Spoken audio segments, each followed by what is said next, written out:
Been saying for a while that the purpose of life is joy. Yes. The basis of life is freedom, but the purpose is joy.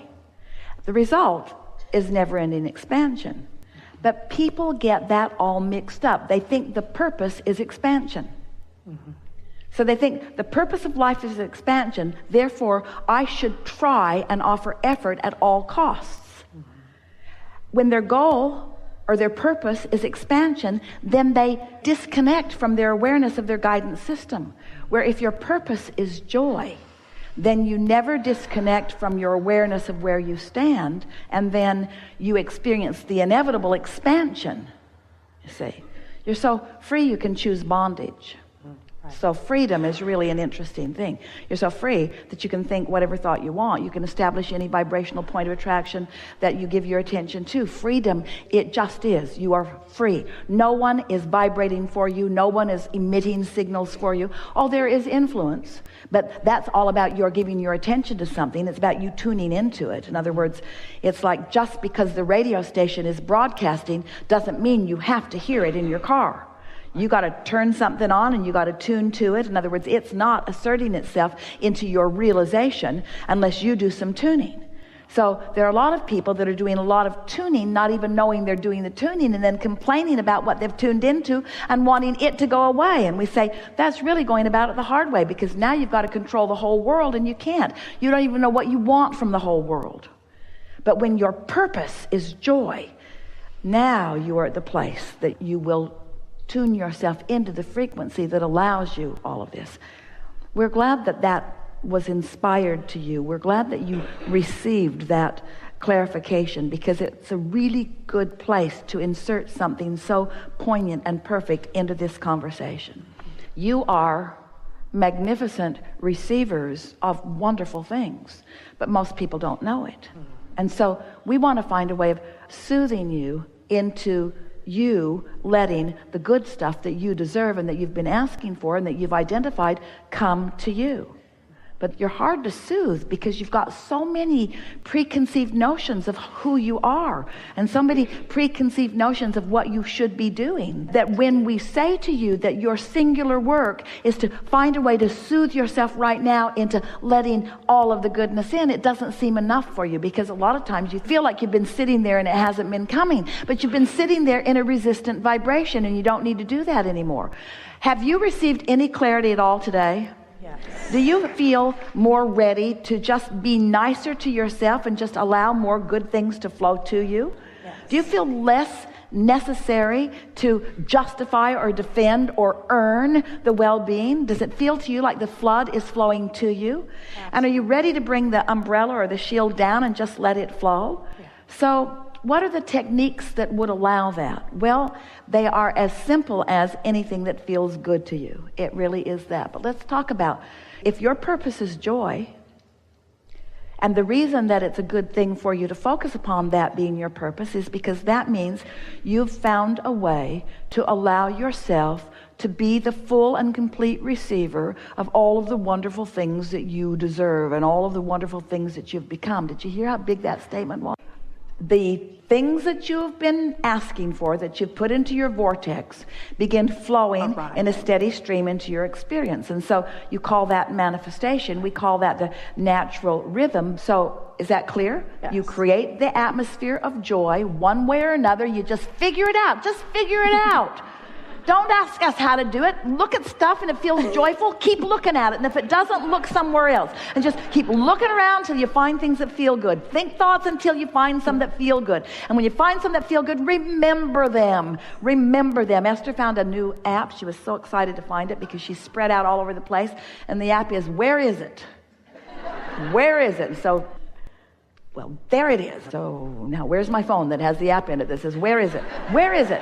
Where is it? Well, she wants to remember where she's put things, and we want you to remember the things that you found here. So what's the purpose of life? Joy. And where do you find that? Well, you got to kind of look for it at first, but you find it in not complicated places. Don't look for it in those hard relationships. And don't look for it in the government. Don't look for it there. And don't look for it on CNN either. In other words, look for it in logical places. Look for it in nature. You'll always find it there. Outdoors, look for it in sure places. In other words, look for it where you think it might be. Look for it where you think it might be. And why are you looking for it where you think it might be? Because you want to find it.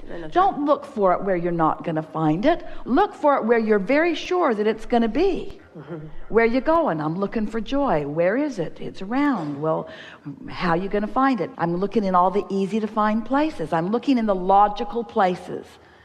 When you go into your kitchen and you need a frying pan, do you look in the refrigerator for it? Do you look in the wastebasket? Don't you look in the logical place for it?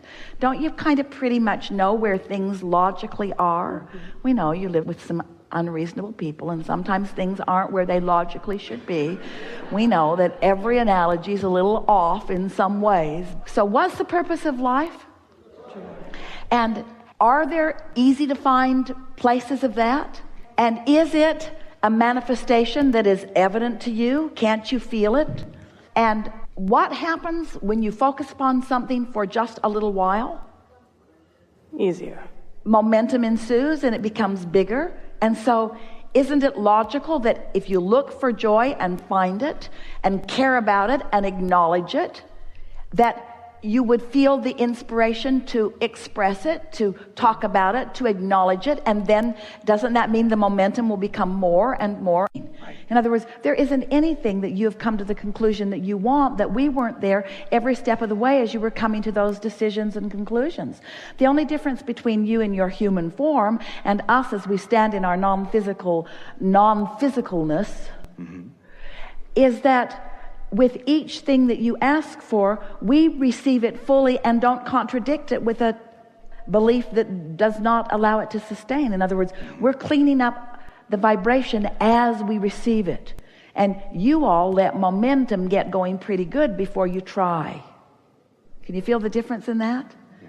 That's why if you meditate and you feel good and you move out into the day and you start not feeling so good, you're more likely to change your focus of attention in order to maintain your feeling good. Have we convinced you? Do you believe this at all? Do you believe that feeling good is an advantage?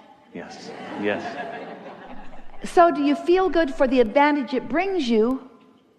This is a trick question. Be careful. Or do you feel good because it feels good to feel good? That's the right answer. In other words, it feels good to feel good. And the reason it feels good to feel good is because when you feel good, all of you is there feeling good. You're not keeping any of you out. You're not blocking yourself from the clarity and the well-being and the stamina and all of the stuff that source energy is. The energy that creates worlds is flowing to you and through you. And when you feel emotionally good, you're allowing it, you see. We think that's a big deal. We think feeling good should be such a dominant intention that if somebody comes to you complaining, you just say to them, hey, hey, hey, hey, I love you. Goodbye. Yeah. I want to feel good, and I can't feel good. And isn't it interesting how they seem to demand your attention? Hey, you listening to me? Not really. Not really. I got my headphones on, a neck pillow around my neck. I want you to hear what I'm saying. I know, I just don't want to hear it. I don't want to hear it. And we know you feel that you will be socially unacceptable. It's sort of what we were talking about a little bit ago, because people have things that they need. The world around you needs you to perform certain conditions in order for them to feel good. How's that working out for you? That's really the thing that you have to ask yourself. If you are not selfish enough and you are self-oriented, if you're not selfish enough to align with the total self that is you, you've got nothing to give. You came for joyous expansion, you see. So you're going to have to train those around you a little bit to understand who you know yourself to be. That you are pure positive energy and you like it that way.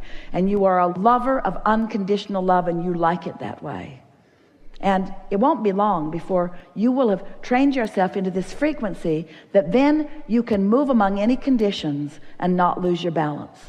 We're not trying to get you to make everybody go away and go live in a hole and hide yourself in a corner away for 11 days from everything else. We're not trying to get you to do that. What we really want you to do is to find your balance and then get out there with a vibration that is so well practiced that it doesn't matter what comes your way, your alignment with source energy is dominant. You know, that's what's going on your planet. You freak each other out unnecessarily.